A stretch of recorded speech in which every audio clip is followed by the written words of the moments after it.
Hello everyone, Happy New Year. In our last video before the New Year, I've showed you how I made 1.3 million on my Alphabet A or Google shares. In this week's video, I'm going to share with you how I've made, again, multi-million profits on Amazon shares, and essentially what I'm going to do with it. Now, so in this week's topic, I'm going to ask myself, essentially, having made multi-millions from these various stocks, what do I do, for 2025, considering the fact that in 2003, the market, the S&P rallied 24%. Last year was another fabulous year, up 23%. What does it mean for this year and for your portfolio? So in this week's video, this is what I'm going to discuss in detail and in my sharing perspective. Gentlemen, this is the chart lifted from my UBS private banking account. As you can see, my Alphabet A shares that I held is 12,400 shares, and the total value, is currently at $3.256 million. So if you work backwards, ladies and gentlemen, looking at the 64.77% realized or unrealized profit that I'm sitting on, it means that my cost on my Google A shares was 1.976 million 3 years ago, and now that profit has boomed up to $1.3 million. Now in this week's video, I'm going to share with you how did I do it, and essentially where do I look for this year to make my millions again. Will it still be in Alphabet shares or any other shares? Secondly, now if you look at Amazon, you notice that I have 3,350 shares in my UBS private banking account. And looking at the unrealized profit of 35.55%, again, if you work backwards, my cost 3 years ago was 764,000, and I'm sitting on the profit unrealized at 271,000, or roughly 300,000. Now, first and foremost, ladies and gentlemen, when I retired way back in 2009, yes, ladies and gentlemen, I retired really early in my early 40s. To do charity work and embark on a philanthropy endeavors, So one of the key things that I did was actually switch all my portfolios out of Singapore stocks and invest globally. Now, on hindsight, this has been one of the best decisions, because if you look at this chart, ladies and gentlemen, since I retired way back in 2009, you can see that in the last 25 years, or rather the last 15 years, the US stock market that I've heavily invested in has actually quadrupled. That is up 4x. And the yellow line, which shows the rest of the performance, is at 200. You can see that, therefore, the outperformance is double in the course of the last 15 years. And then you can see the earnings of US companies, for which the EPS projected for this year by many of the pundits as well as facts said, in the US is going to be at $260, has actually also quadrupled. Henceforth, this has been the powerhouse powering US stocks ahead. Now, in our upcoming class on 8th of February, we're going to share with you which other sectors and which other US stocks will be able to deliver this kind of fourfold return in terms of EPS, which will then power the share price. So do join us on 8th of February if you're interested in powering your millions and making your millions multiply. One of the things that we teach in our class is really to follow the money. And one of the places really starts with where not to invest in for this year. One of which is actually not investing in SGX. You can see, ladies and gentlemen, that in this chart for SGX, it's been a day donkey market. For the first 15 years, that's 1990 to 2005, it's been just a rectangle moving from 1,005 to 2,500 points. Now, since I left the industry in the last, since 2009, you can see that the STI has just gone in a box fashion, 2005 to 3005. Now, last year, it did perform a little bit better, but really, if you strip off the three banking shares outperformance, you can see that the STI is actually flat. So knowing where not to invest is key, because especially if they destroy your money, So one of the ways to follow the money is to look at where the action is, and that is the US market. You can see that since I left the industry, ladies and gentlemen, 2009, you can see that when I left, the US stocks and profits is roughly about 40 to 45% of the global index. Well, right now, you can see that the red line, represents profits of the US corporates like Alphabet, Amazon, Apple, as well as actually, Nvidia, AMD.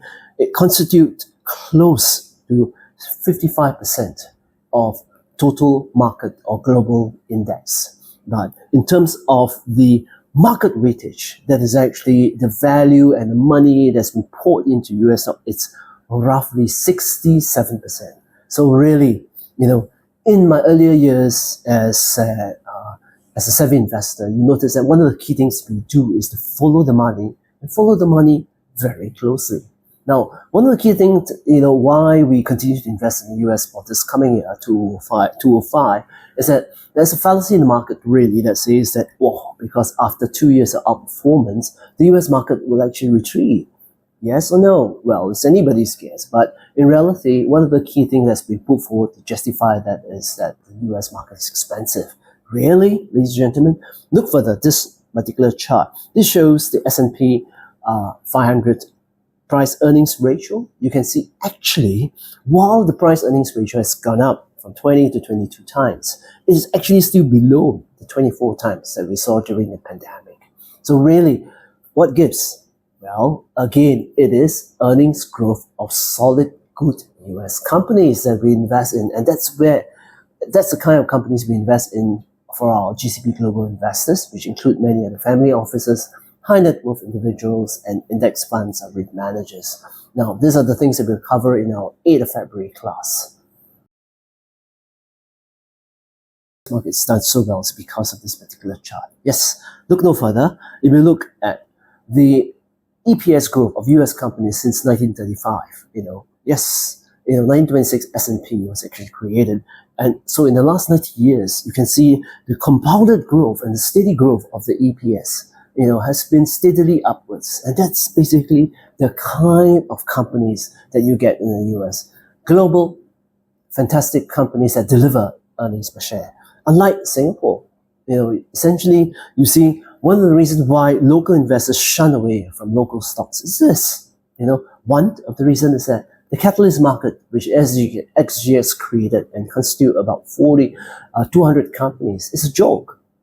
Practically, if you look through and you Google basically how many catalyst companies actually perform, let alone deliver profits. Let me tell you, more than 50% of catalyst companies are bleeding in terms of the losses. So how do you expect the share price to perform, ladies and gentlemen?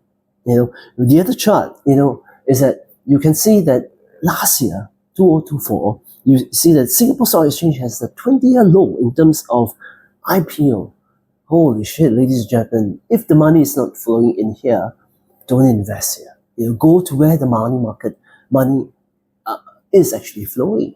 And look no further, the US market, as you can see, the top 10 trading stocks in the last 4 years, according to CNBC. In 2021 is the SPY or the Spider Index. The second, 2022, same thing, Spider Index. Remember, if you really do not know where to invest, some of the low-cost funds that invest in the S&P, according to Warren Buffett, is probably the best investment. And then in 2023, the top performing volume stocks is at 48 billion is Tesla. And in 2024 last year, almost close to 30 billion is Nvidia. Now, if you just take a sit back, and ask yourself, what is the trading volume of Singapore stock market? Compared to Nvidia, 29 or 30 billion in trading. That tells you, ladies and gentlemen, where not to put your money and where to put your money to make your millions in the coming year. So, ladies and gentlemen, in order to prepare yourself, one of the best ways, if I may just suggest, is that you should just be doing would actually be a good combination of telling you that one, whether you're overweight, two, whether you have the strength in your arms to power you higher. Now, in our army days, you notice that most people do on average 5. Commandos do about 15. Let me show you how many I can do right now. So ladies and gentlemen, the chin up is something I recommend to my student investors because it is a reflection of the balance, whether you're overweight, as well as the strength to push you up. Similar to investments where we talk about making money, making your millions, using risk versus return. Let me just show you that. Be you comfortable. 1, 2, 3, 4, 5, 6, 7, 8, 9, 10, 11, 12, 13, 14, 15, 16, 17, 18, 19, 20, 21, 22. So, try it out, ladies and gentlemen.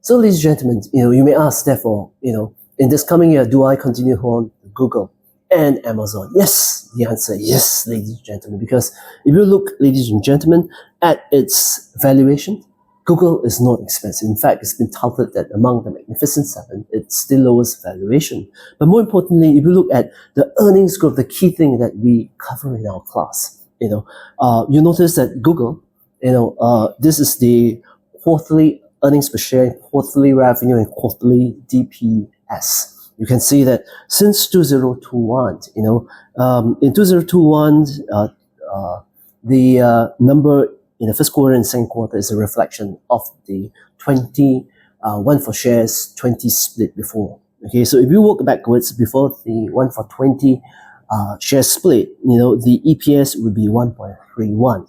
So if you look at the current EPS that's been achieved at the third quarter, the latest 2.12. So if it actually goes to 2.15, which is what market consensus is, you're looking at almost a 70% growth. Same at the top line, when the revenue grew from 55 million to a projected and expected value of 95 billion. Remember, 95 billion per quarter, ladies and gentlemen.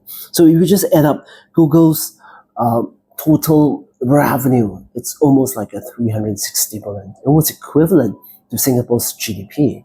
So if one company, can actually rival one Singapore's GDP, why bother to invest in Singapore stocks, and look to where the money is actually flowing? Okay, so in our class, ladies and gentlemen, on the 8th of August, this is something we will be covering.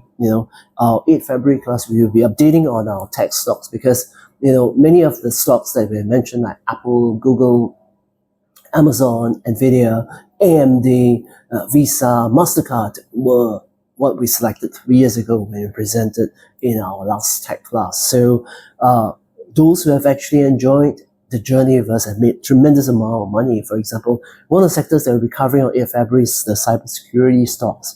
And within it, one of the stocks that I've mentioned and shared that I love to trade on is actually CrowdStrike. Okay, you can see that, despite the huge volatility, which sees the share price going from 100, 300 back to 100, up back to 400, and then pull back, you can see that, ladies and gentlemen, the total 5-year return is 600%. Now, that's the kind of return you will not get in Singapore stocks. So, while the authorities, SGX, is trying to scratch their head as to what's happening in Singapore stocks, it's simple. If we don't have world-beating companies, if we don't have companies that can deliver earnings per share quarterly basis and seeing it rise steadily, that will then bring down valuations, and while maintaining a higher share price, you're not going to get a lot of money coming into SGX. Well, they didn't listen 19 years ago when I left the industry. Well, I don't think much has improved right now, so it remains to be seen. But nonetheless, ladies and gentlemen, for you, the smart and sharp investor, you must always be strengthening your portfolio and knowing where to do your chin up. So once again, good luck and have a wonderful 2025. And do sign up for the early bird special for our upcoming class on 8th of February, where we'll be covering US tech stocks in detail and US cybersecurity stocks, which we think will be a very interesting trading performance for this current year.